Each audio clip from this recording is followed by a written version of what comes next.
Madame de Montalivet va communiquer sur le Louvre à Locdieu. Voilà. Le séjour du Louvre à Locdieu en 1940, et je dis que le passage du Louvre à Locdieu en 1940 est assez inexplicable, c'est improbable quand même comme lieu de résidence. Pour comprendre, il faut remonter un peu plus loin. En mars 1938, Hitler envahit l'Autriche. Plus d'Autriche. Aucune réaction.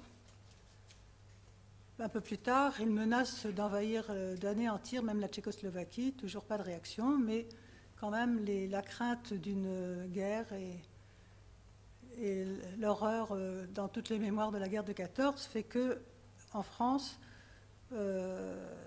en septembre, on décrète une mobilisation partielle. Alors immédiatement, deux convois quittent le Louvre pour aller se réfugier à Chambord. Mais 3 jours après, le 30 septembre, on apprend la signature des accords de Munich.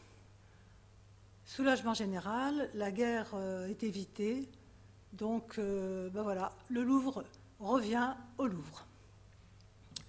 Mais la vigilance demeure évidemment. On prépare plus minutieusement un déménagement plus tardif. Alors maintenant, on arrive en mars 1939. Violant les accords de Munich, Hitler annexe la Hongrie. Et surtout, le 27 août, on apprend qu'ils viennent de signer un pacte de non-agression avec la Russie. Ça, c'est une véritable catastrophe parce que l'Allemagne est libre à ce moment-là d'envahir la Pologne.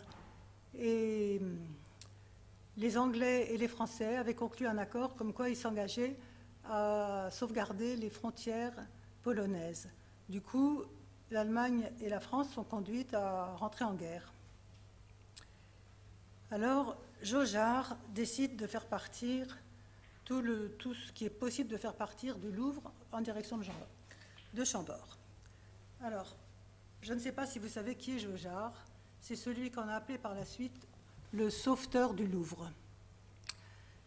Cet homme avait été mobilisé en 14 et démobilisé en 15. Pourquoi? Parce que son père et un de ses frères avaient été tués au combat. Et donc, comme il avait encore des petits frères, il était devenu chef de famille et donc il n'était plus mobilisable. Ce qui peut être utile pour la suite parce qu'il ne sera pas non plus mobilisé beaucoup plus tard. Alors, c'était un homme très discret, mais un organisateur né, un très très bon diplomate. C'est des qualités qui vont être très utiles pour le déménagement du Louvre. En plus, il avait l'expérience d'un déménagement d'un musée. Dans les derniers jours de la guerre d'Espagne, il avait été nommé par un comité international pour négocier avec le gouvernement républicain, qui était le gouvernement légal espagnol, afin de les protéger, le déménagement des œuvres du Prado, qui était à ce moment-là entreposé à Figueras, au nord de Barcelone, à côté d'ailleurs d'un dépôt de munitions. Et il devait obtenir donc du gouvernement républicain l'autorisation de pouvoir faire transporter les œuvres espagnoles, traverser toute la France et les emmener à Genève, au Palais de la Société des Nations. Et ça avait été extrêmement difficile parce que les républicains voulaient conserver ces collections pour s'en servir éventuellement comme monnaie d'échange dans d'autres tractations. Finalement, il avait obtenu cet accord dans des conditions très difficiles, sous les bombardements, et il avait très bien organisé l'affaire. Du coup, c'était l'homme de la situation. Donc, Jaugeard décide donc de faire partir toutes les collections du Louvre jusqu'à Chambord, beaucoup plus que la première fois, 10 fois plus que la première fois. Et tout de suite après, le 1er septembre, à 19h, les premiers convois quittent le Louvre. 2 premiers convois passent normalement, et puis un troisième aussi. Il faut dire que ces convois étaient composés de camions très longs, on appelait ça des prolonges. Ils avaient une douzaine de mètres de long, 6 mètres de haut, et souvent ils servaient pour les transports des décors de scène. Ces camions ne pouvaient pas dépasser 17 km/h. Ça rallonge les trajets.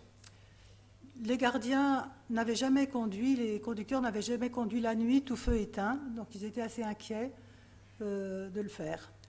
Mais comme ils allaient lentement et que tout se passe bien, tout allait bien, ils arrivent à Versailles et ils prennent l'avenue de Versailles en direction du château, enfin pas pour rentrer dans le château.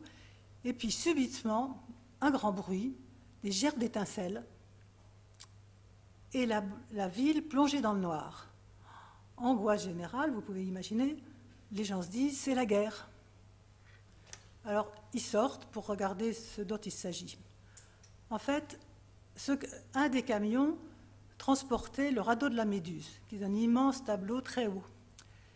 Et en principe, les convois étaient précédés par des agents des PTT qui étaient priés de soulever les fils téléphoniques et les fils électriques pour que les camions puissent passer dessous. Mais ils n'avaient pas pensé au tramway.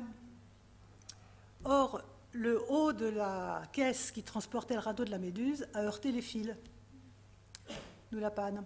Alors, dans la nuit, Madeleine Nour est envoyée pour essayer de réveiller le conservateur de Versailles pour qu'il puisse se réfugier là. Ça a été difficile parce que dans le noir, pour trouver le bouton de la porte, il y a des grilles.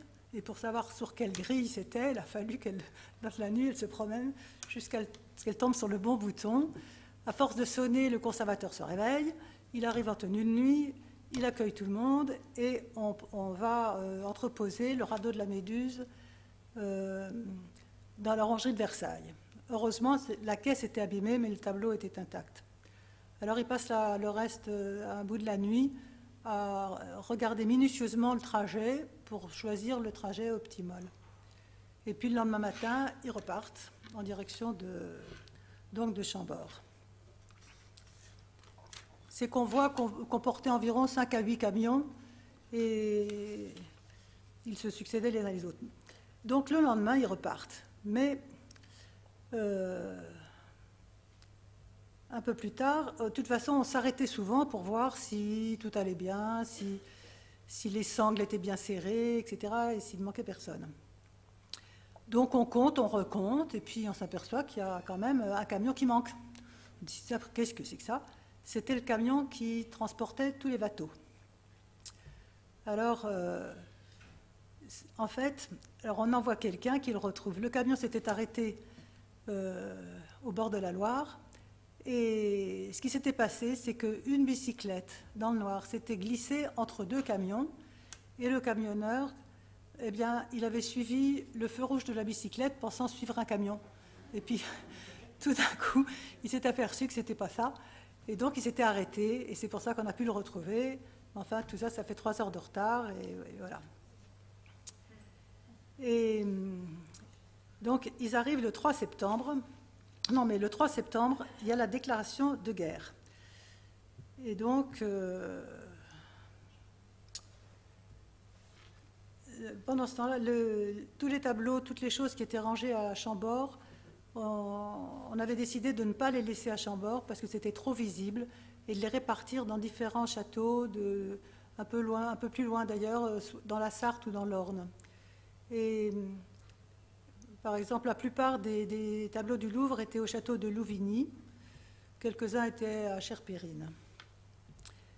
Et quand les camionneurs sont arrivés à Louvigny, ils se sont rendus compte qu'ils étaient sous une sainte protection, parce que juste à côté de ce château, il y avait une chapelle de pèlerinage qui s'appelait Notre-Dame de toutes aides. Donc ça a été très utile. Et donc les convois se succèdent à Chambord, c'est réglé comme un balai, ils sont dispatchés. Et tout reste tranquille pendant quelques temps. Mais à la fin de 1940, on s'aperçoit que les frontières avaient lâché. Et les Belges, les Néerlandais, tous les gens du nord de la France se précipitent vers le sud. Et il y a eu un exode extravagant. Les gens sont partis à pied, avec des carrioles, avec des ânes, avec des poussettes, des bicyclettes, de tout et de tout. Et donc, c'était plus difficile de voyager. Et à ce moment-là, Jaugeard se dit, la Loire...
Ah, c'est bon.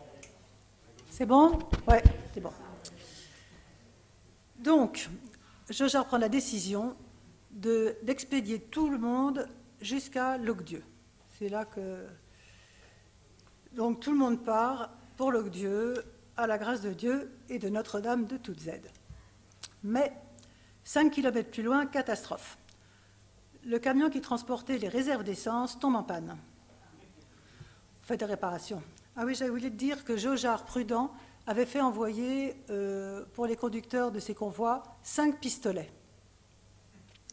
Puis se défendre, parce que ces œuvres, il y avait peut-être beaucoup de gens que ça intéressait. Donc on le répare. 5 km plus loin, nouvelle panne, encore 3 heures de retard. Et il faut franchir la Loire. Et ça, c'est compliqué. Donc tout le monde est très en retard. Et au lieu de s'arrêter à Chambord, ils font simplement une petite halte à Chambord. Et là, ils déchargent des tableaux de moindre importance pour prendre à la place 3 caisses qui venaient du musée Guimet et aussi tout ce qui venait du cabinet des dessins. Il y avait donc maintenant... Le 14 juin, l'avant-dernier convoi part de Louvigny avec Hervé Bazin dedans. Et dans son camion, il y avait les 4 grandes toiles. On avait laissé aussi à Louvigny les très grands tableaux du genre du radeau de la Méduse, parce que c'était trop dangereux à ce moment-là de rouler avec des toiles qui pouvaient avoir 5 mètres de haut. C'était trop visible, donc on a pensé que c'était moins dangereux pour elle de rester sur place. Donc tout n'est pas parti à Locdieu, parce que sont restés quelques tableaux de moindre importance et puis ces grands tableaux. Mais dans le déménagement, il y avait quand même les 4 immenses tableaux qui étaient le sacre de Napoléon de David. Il y avait Napoléon sur le champ de la bataille d'Eylau. Il y avait les pestiférés de Jaffa, de Gros, et il y avait les noces de Cana de Véronèse. Et ceux-là, ils avaient été roulés. Et c'était des rouleaux qui mesuraient 10 à 12 mètres de long et qui avaient 1 mètre de diamètre. Ce n'était pas rien de transporter ces rouleaux. Il faut dire que aussi toutes les caisses qui étaient transportées étaient numérotées. Ces caisses étaient des grandes caisses qui étaient compartimentées à l'intérieur par taille, de telle sorte que dans une caisse, on pouvait transporter 7-8 tableaux. Mais la Joconde avait une caisse, elle, pour elle toute seule. Toutes ces caisses étaient numérotées. Elles étaient munies d'une pastille pour indiquer l'urgence avec laquelle il fallait les transporter. Et elles étaient, la Joconde, par exemple, était NMLP0. Ça veut dire Musées nationaux, Louvre, peinture, numéro 0, parce que c'était la star, évidemment. Mais dans ce convoi, il y avait aussi un tableau, un des plus beaux, des plus importants tableaux du Louvre, pas vraiment un tableau, un dessin. C'était le portrait d'Isabelle d'Este, qui avait été dessiné à la pierre noire et à la sanguine par Léonard de Vinci, rehaussé de pastel d'or. Il était beaucoup plus petit. Et le dernier convoi quittera Louvigny le 17. Le 17.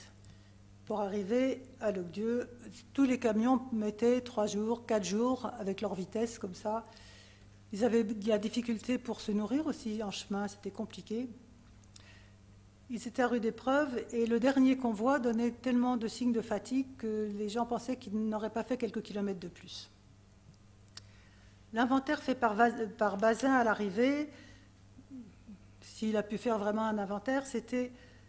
Il y avait 211 caisses de peinture, il y avait 8 caisses pour le laboratoire, il y avait 8 caisses de dessin, il y avait 3 caisses du musée Guimet, il y avait 3 caisses d'archives de la direction. Ça faisait 227 caisses. Et donc, après avoir été protégés par Notre-Dame de toutes aides, ils sont arrivés au lieu de Dieu. On ne peut pas faire mieux quand même. Locdieu, le lieu de Dieu. Alors là, ça a été un soulagement extraordinaire d'arriver à Locdieu, parce qu'il n'y avait plus d'avions qui risquaient de vous bombarder, il n'y avait plus la guerre, c'était tranquille, les oiseaux chantaient, il y avait un étang tout calme, et on était dans un autre monde. Il y avait surtout, pour les gens du Louvre, un porche large. Ça les avait tellement gênés à Chambord de n'avoir pas un porte large. En plus, à Chambord, il y avait le fameux escalier de Léonard de Vinci, mais pour transporter des très grandes choses, dedans, c'est pas commode. Hein. C'est le moins qu'on puisse dire, sinon impossible. Tandis que là, il y avait ce large porche, et l'église était très vaste et pouvait tenir toutes les caisses. Elles étaient évidemment pas rangées, elles étaient empilées, un peu comme ça. Et d'ailleurs, Madame Moore raconte qu'ils avaient essayé plusieurs fois de faire des inventaires, à plusieurs, différemment, mais personne ne tombait jamais sur le bon nombre de caisses. Mais quand même, ils étaient rassurés parce que sur chaque caisse, il y avait un inventaire et que ça correspondait à l'inventaire qu'ils avaient, donc tout avait l'air très bien. À Locdieu, il y avait aussi 30 chambres, ce qui permettait de loger quand même beaucoup de monde. Par contre, il n'y avait pas tellement d'eau, parce qu'à l'époque, il n'y avait pas l'eau de la ville, comme on dit, il y avait l'eau du château d'eau qui venait des sources autour de Locdieu, parce qu'il n'y a pas de rivière qui passe à Locdieu, sinon un tout petit ruisseau, là. Mais par contre, il y avait pas mal de sources.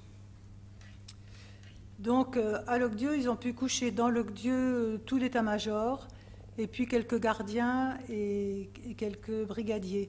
Mais ça faisait environ 250 personnes.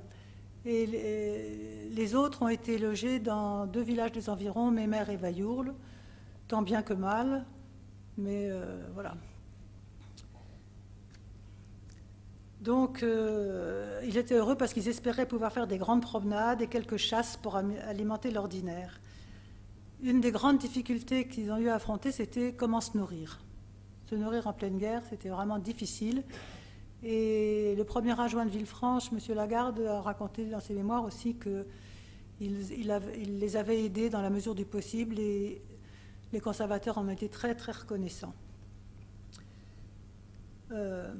Mais enfin, finalement, les conservateurs ont trouvé un dépôt en très bon état de marche. Tout ça avait été méticuleusement prévu par Jaujard. Il y avait en plus une grande cuisine voûtée, qui était pratique pour ça, et qui jouxtait une pièce voûtée qui servait de réfectoire. Les gardiens, par contre, étaient plus mal logés et mal chauffés. Souvent, il y avait de la promiscuité, mais dans leur travail, ils trouvaient le meilleur dérivatif, si on peut dire. En fait, sur 3691, qu'on s'est rendu compte par la suite, 3691 tableaux qui sont partis du Louvre et qui étaient entreposés dans les différents châteaux de la Sarthe, 3120 sont venus à Locdieu, c'est-à-dire 85%. Et tout ça a été évacué dans une quinzaine de jours. Je ne sais pas si vous vous rendez compte de l'exploit en pleine guerre de faire une chose comme ça. Et les camions, il n'y en avait pas indéfiniment, donc ils étaient obligés de venir, de faire des allers-retours pour chercher le convoi d'après. Comme ça, dans des conditions quand même pas évidentes, parce qu'en plus l'Italie était rentrée en guerre et donc des avions passaient en rase-motte au-dessus. Et alors, qu'est-ce que je peux vous dire? Il faut aussi savoir à ce sujet-là que pendant les guerres napoléoniennes et révolutionnaires, ben, ma foi, la France avait ramassé beaucoup de tableaux italiens. Le désir était de faire un magnifique musée Renaissance. Il y avait environ 506 tableaux qui avaient été volés à l'Italie. Donc on craignait beaucoup les Italiens qui viennent récupérer leurs tableaux. Et en 1815, un accord avait été passé au moment du congrès de Vienne pour traiter la possession de ces tableaux. Et ces certificats qui montraient que la France pouvait les garder, entre autres les noces de Cana, c'était Madame Moore qui était... non, c'était pas Madame Moore, c'était Lucie Mazoric, qui était Madame Chanson, qui était l'archiviste du Louvre et qui faisait partie de ces convois, avait emmené toutes ces archives et les avait déposées à Chambord. C'était assez volumineux. Et le Haut-de-Cœur lui avait demandé de retourner à Chambord, qui se trouvait en zone occupée, pour essayer de récupérer ces originaux, parce que c'était vraiment important. Ça permettait de montrer qu'officiellement la France... il n'y en avait plus que moi. Il n'y avait plus que 60 tableaux qui avaient été autorisés à appartenir aux Français.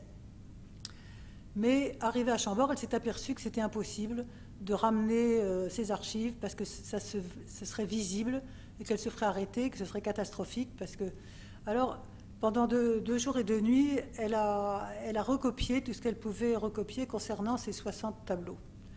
Parce que les Italiens voulaient les prendre, mais aussi les Allemands. Il ne faut pas oublier quand même que il y avait, Hitler aussi voulait faire un grand musée en Allemagne.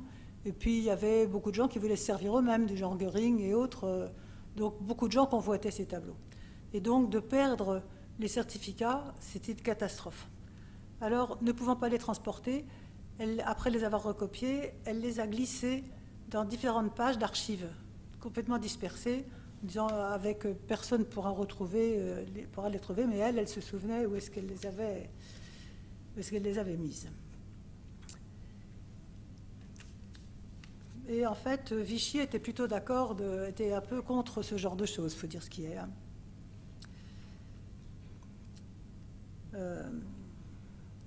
Et donc, revenu à Locdieu, il fera parvenir à Haute-Cœur la liste des tableaux qui avaient été enlevés en Italie et qu'on pouvait posséder, avec chacun d'eux l'origine de la possession et le traité d'accord qui le confirmait.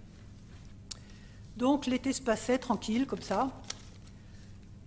Il y avait eu, les gardiens avaient fait à un moment les conservateurs, une grande fête au mois de juillet pour remercier en particulier les Villefranchois et M. Lagarde de s'être occupés de les aider pour les problèmes de nourriture. Ils avaient aussi invité les grands-parents de mon mari qui habitaient pendant ce temps-là dans leur grande maison, la grande maison Sibiel de Villefranche qui est la Poste maintenant. Et ils avaient exposé sur l'herbe toutes sortes de tableaux magnifiques et les gens qui ont pu voir tous ces tableaux en ont gardé un souvenir enchanteur. Donc ces problèmes de nourriture posaient des problèmes insolubles. Et en fait, les gens avaient un petit peu faim. Et c'est à ce moment-là qu'il y a une petite anecdote qui est rigolote. Un des gardiens du Louvre, qui était un ancien matelot, assez original, dit qu'un jour, il avait découvert qu'il y avait un essaim d'abeilles qui était sous les toits de l'Oc-Dieu. Et que si on pouvait le récupérer, ben on aurait du miel. Et que si on avait du miel, on pourrait le donner aux enfants, et ce serait très bien. Alors, comme c'était un original, personne n'y faisait attention à ça. Mais comme il le répétait tous les jours, au bout d'un mois, les conservateurs se sont mis à le croire éventuellement, à dire comment est-ce qu'on pourrait récupérer ce miel. Et ils élaboraient différentes solutions, mais à ce moment-là, il a fallu quitter l'Oc-Dieu, ils n'ont pas pu le faire. Mais ils racontent qu'à Montauban, plus tard, ils rêvaient souvent encore du miel de l'Oc-Dieu. Et puis, des conservateurs racontent qu'au bout de quelques temps, ma foi, ils s'étaient installés à l'Oc-Dieu, chacun avait sa chambre, ils étaient contents, il y avait plein de lits à baldaquin, très peu de salles de bain, parce qu'il n'y avait pas trop d'eau, parce qu'il n'y avait que l'eau du château d'eau pour tout ce monde. Et que l'un des conservateurs devait avoir la visite de sa femme qui pouvait le rejoindre à l'Oc-Dieu. Et sa femme adorait la couleur bleue. Alors, il s'était arrangé avec un autre pour changer de chambre, pour avoir une chambre bleue. Il avait trouvé des rideaux bleus dans une autre, et il avait cherché dans toute la maison tous les objets bleus possibles pour faire une surprise à sa femme. Et tout le monde était heureux de lui rendre service. Voilà des petites histoires, la vie des... Sans ça, le travail pendant l'été, là, à l'Oc-Dieu, il y avait deux choses. Les gardiens devaient faire tous les jours des exercices contre les incendies. C'était le grand danger aussi.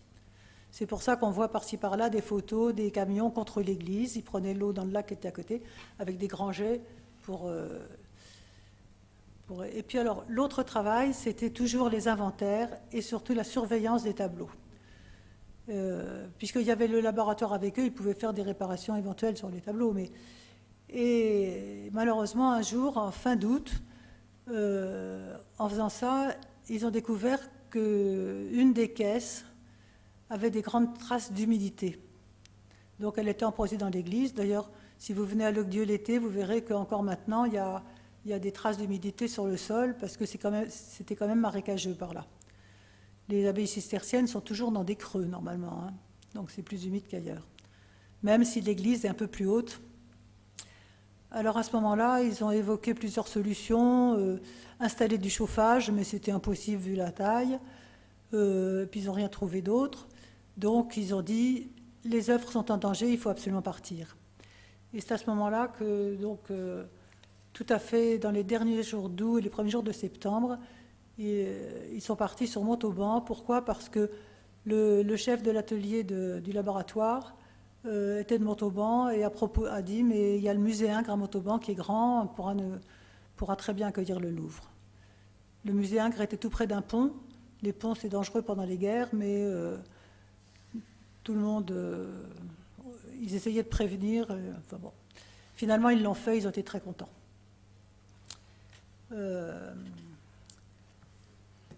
Donc, que vous dire encore ? Alors, ce dernier trajet a posé quelques problèmes. Le camion qui transportait les noces de Cana, c'était le cauchemar des camionneurs, parce que les noces de Cana, c'est vraiment très grand. Et pour aller à Montauban, eh bien, il faut passer par Caylus. Et Caylus, si vous connaissez, c'est vraiment des zigzags, le trou et des zigzags.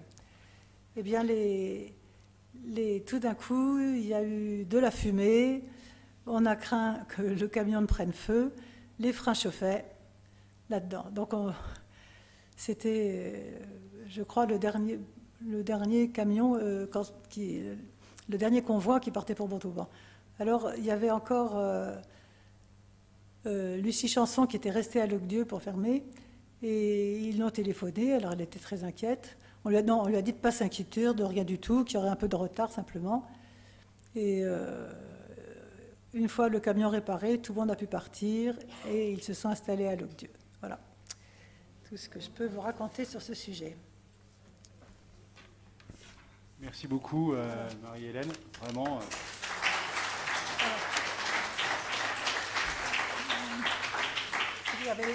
si vous avez des questions. Merci pour cet exposé très Ouais. vivant et ce récit très vivant. Alors, je vais vous apporter le micro.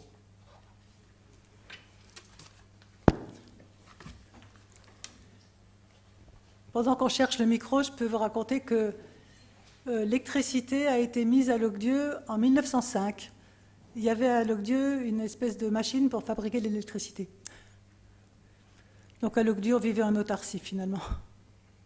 Oui, je voulais juste savoir qu'est-ce qui explique le choix de Locdieu pour abriter donc le Louvre. Ben, on ne sait pas qui l'a choisi. Je te dis, Locdieu était loin de tout, loin des routes, loin des chemins, et Locdieu avait cette grande porte qui permettait de rentrer de face, surtout les grands tableaux. Et l'église était très grande et pouvait contenir l'ensemble. Et il pensait que ça resterait secret. Mais à part ça, Locdieu avait été réquisitionné dès février 40, hein, longtemps avant le déménagement qui était en juin. Donc quelqu'un avait pensé, c'est le plan de Jaugeard il avait réfléchi à tout et tout a marché comme sur des roulettes parce que tout était prévu, il se tenait au courant de tout et ça a marché, ça a vraiment sauvé le Louvre.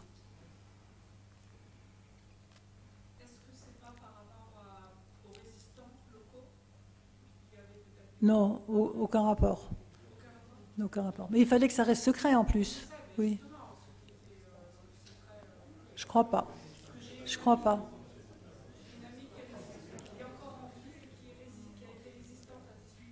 Bah, elle doit se souvenir peut-être de ce passage. Non, oui, je sais pas. Non, je la connais pas. Enfin, après, voilà, c'est le professeur du secondaire qui parle. Hein. La résistance en 1940, Oui. c'est les républicains espagnols, Oui. les juifs allemands, les juifs polonais, donc des étrangers, et c'est quelques dizaines, centaines de personnes. Et le réseau du musée de l'Homme, au tout départ, à Paris, mais c'est 10 personnes, le réseau du musée de l'Homme. Donc en 1940, au moment où les tableaux du Louvre sont à Locdieu, il n'y a pas vraiment de résistance. Voilà, non. Il faut attendre le STO et 1943 pour avoir une résistance très importante en nombre. Hein. Donc c'est beaucoup Parce plus que la drôle de guerre a duré pendant longtemps. On avait déclaré la guerre, mais il ne se passait rien. Donc il n'y avait pas de résistance, parce qu'il ne se passait rien. Et c'est simplement à ce moment-là, au moment du déménagement, que les Allemands, les conservateurs, tout le monde a été très surpris de l'avance, la rapidité de l'avance des Allemands. Une fois que la frontière belge a lâché, ils ont foncé sur Paris. Et pendant ces déménagements, on commençait à bombarder Paris quand même. Ça s'est fait pendant l'été, voilà. Plus tard, les Allemands étaient intéressés aussi par réquisitionner Locdieu. Ils sont venus demander à la grand-mère de mon mari de le visiter pour pouvoir y installer un hôpital pour les officiers. Mais Madame Dussel leur a fait visiter, elle leur a montré qu'il n'y avait pas de chauffage, qu'il n'y avait pas beaucoup d'eau, que c'était pas du tout approprié à cet usage. Donc ils ont dit très bien. Ils ont demandé d'emmener 24 chaises pour le mess des officiers qu'ils ont ramenées. En tout cas, le passage du Louvre, ils ont laissé tout bien. Sauf que maintenant, toutes les chambres sont numérotées. Ils ont peint sur les chambres des numéros pour se retrouver. Finalement, les peintures, elles sont restées combien de temps à Locdieu? Elles sont restées de 4 mois. Vous y étiez? Vous avez vu une partie de ces Mais je manœuvres? n'étais pas mariée à ce moment-là, donc je ne savais à peine où était l'Aveyron. Hein.